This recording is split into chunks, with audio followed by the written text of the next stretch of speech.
Oi pessoal, tudo bem? Eu espero que vocês estejam muito bem. Vamos lá então.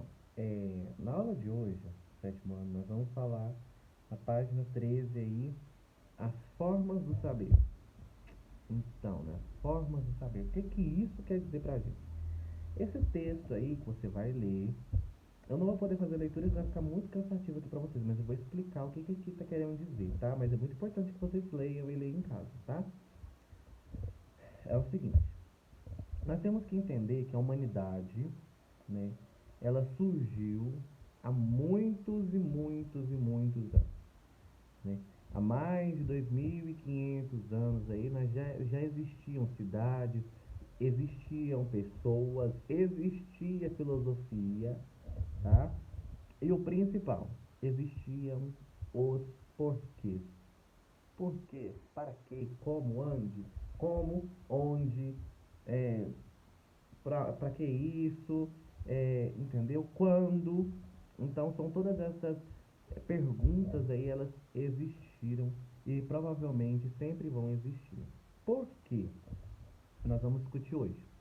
O ser humano ele tem uma necessidade de se conhecer e de conhecer o ambiente. Ah, professor, mas eu não tenho necessidade de conhecer o ambiente, não. Sim, nós podemos separar nas crianças. As crianças, quando elas estão, né, menorzinhas, ainda engatinhando, elas querem conhecer as coisas, elas querem subir aqui, elas querem ver, elas querem sentir. Às vezes ela pega um objeto que, por isso a gente tem que tomar muito cuidado com as crianças, porque às vezes elas pegam um objeto que pode feri-las e quer pôr na boca, quer brincar. Por quê? Está no processo de conhecimento, ela está conhecendo o espaço. É um ser, né, que já é pensante, não tem a maturidade que nós temos e nem o conhecimento, porém no nível dela, ela pensa, né, de forma às vezes não tão racional quanto nós, como eu já disse, mas ela no mundinho dela ali e tal, e quando ela cresce um pouquinho vê o porquê.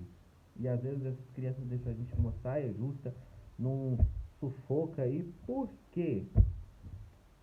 Algumas perguntas, algumas respostas merecem um pouco de maturidade. Por isso é necessário aí o mito, as lendas, enfim.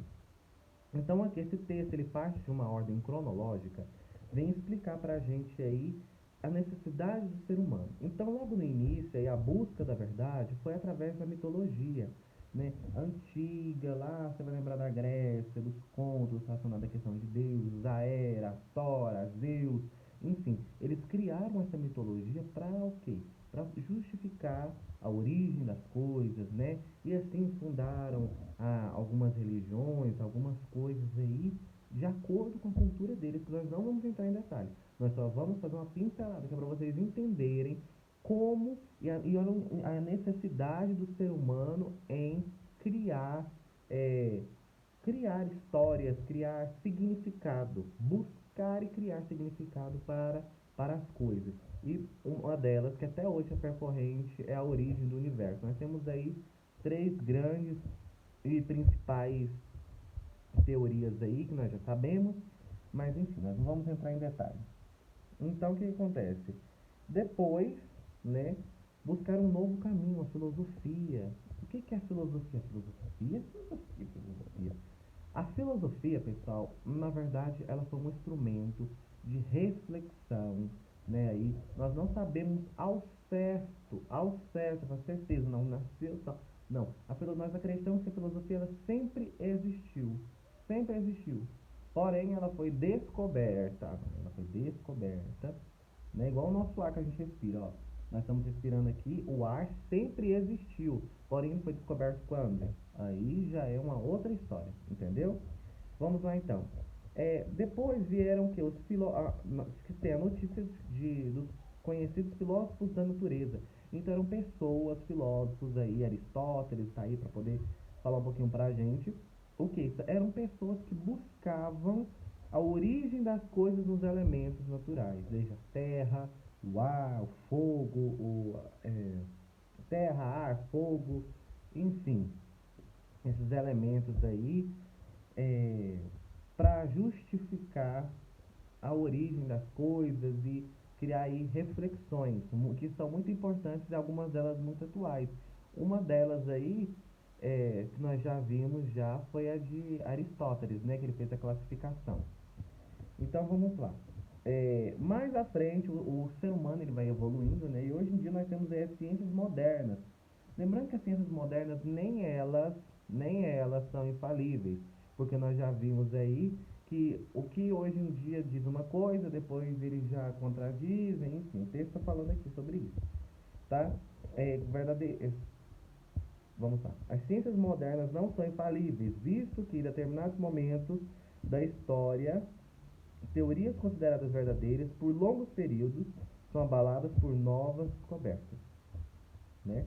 Nós temos aí, tá no penúltimo parágrafo, tá? Aqui do lado da moça aqui com o telescópio.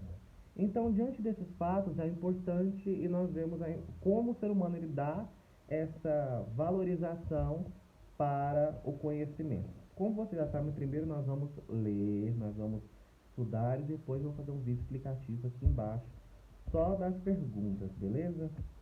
Então agora nós vamos pular lá para a página, tá, 15.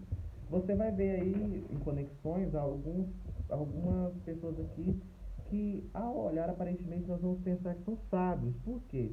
Geralmente leva um estereotipo de pessoas já mais de idade, né? Ou então uma pessoa intelectual. Nós temos aí. E nós vamos dar algumas discussões sobre. Agora na página 16 tem algo muito importante para falar para vocês. Pitágoras, né? Pitágoras, ele foi um filósofo, nasceu na Grécia antiga, aí no século V antes de Cristo, século V antes de Cristo. Teve muitos seguidores, tá? E ele não se considerava sábio. Por quê? Olha, gente, olha a complexidade do pensamento do século V antes de Cristo. Só para vocês verem que as pessoas naquela época intelectualmente, né, moralmente, intelectualmente, se discutiam questões muito atuais. Nós vamos ver isso agora.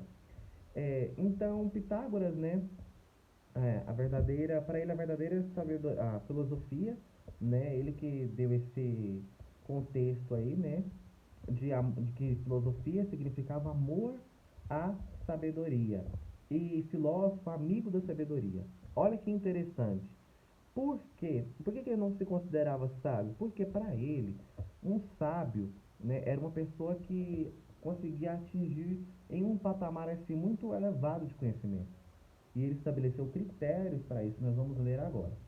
Para ele, sábio, né, ele concluiu que não era ser dotado apenas de conhecimento, mas sim simplicidade, autocontrole, independência, coragem para enfrentar as dores que não pudessem evitar, disposição para agir sempre de acordo com o bem.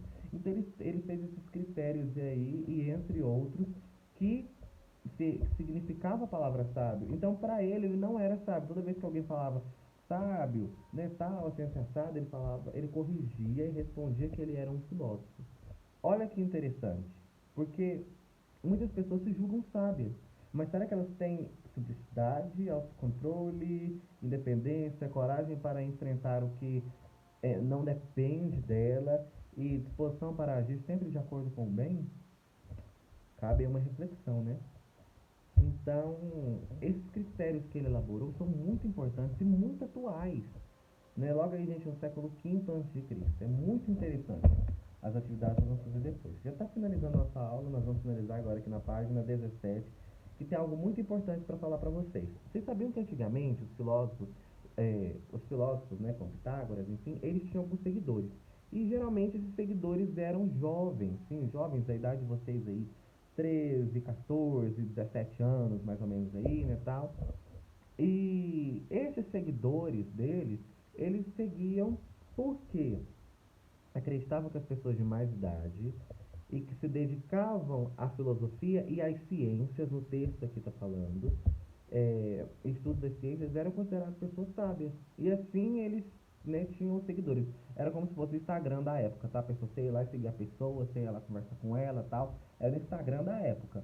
E assim eram os seguidores. Então, só pra você ver que Instagram aí e tal. Ah, os meus seguidores, né? Alguns youtubers que vocês veem aí. Ah, eu tenho tantos seguidores. Ó, seguidores tá, ó.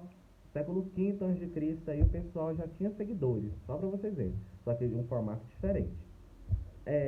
Então eles procuravam o quê? Porque eles tinham esses critérios, né? Geralmente o sábio era uma pessoa de idade, que discutia, que dedicava-se à filosofia e outras ciências. Por quê? Eles acreditavam que essas pessoas iriam os ajudar de alguma forma. Iriam ajudá-los de alguma forma e através dessa ajuda que o sábio ele fosse, né, atender a ele, ele poderia, né, se tornar um pouquinho mais sábio do que ele era, no caso jovem. E aí o que acontece? E atualmente, como será que vocês estão escolhendo seus seguidores? Os seus seguidores não. Além dos seguidores, mas as pessoas que vocês seguem, né? Aqui no texto está falando. E atualmente, quem são as pessoas valorizadas, admiradas e até imitadas pelos jovens, pelos mais jovens? Quais são essas pessoas? Será que essas pessoas elas são ligadas à filosofia? Será que essas pessoas elas são ligadas à ciência? Cabe você analisar aí. É só uma reflexão, tá? Livre de julgamento. Então, hora de refletir, nós vamos fazer só a questão 1 aqui, mais pra frente eu vou falar para vocês no próximo vídeo. E como saber?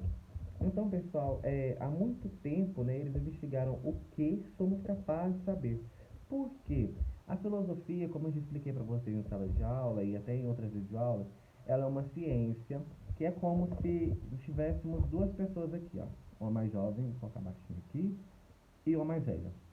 O mais velho, ele foi, conheceu a vida, ele experimentou muitas coisas e ele volta e conta para o mais novo. Olha, tem assim, assim, assim, você vai encontrar pessoas más, você vai encontrar pessoas que vão te oferecer coisas que você não pode aceitar, né, coisas ilícitas que você não pode aceitar, você vai conhecer maus caminhos, você vai conhecer coisas boas também, tal, tal, tal, porque ele fez esse processo de ida e volta e conta pra gente, através dos escritos, através de uma palestra, através de uma videoaula, através do que for.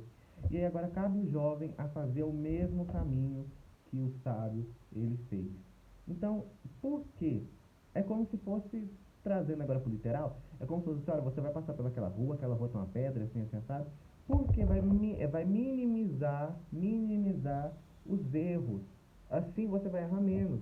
Se você entender que o quanto o precioso você é, quanto mais cedo você entender algumas coisas, automaticamente você vai aí sofrer menos. É o que esse texto ele quer falar pra gente e muitos filósofos também, tá? Então, é isso que a nossa aula de hoje, né, isso que nós estudamos na aula de hoje.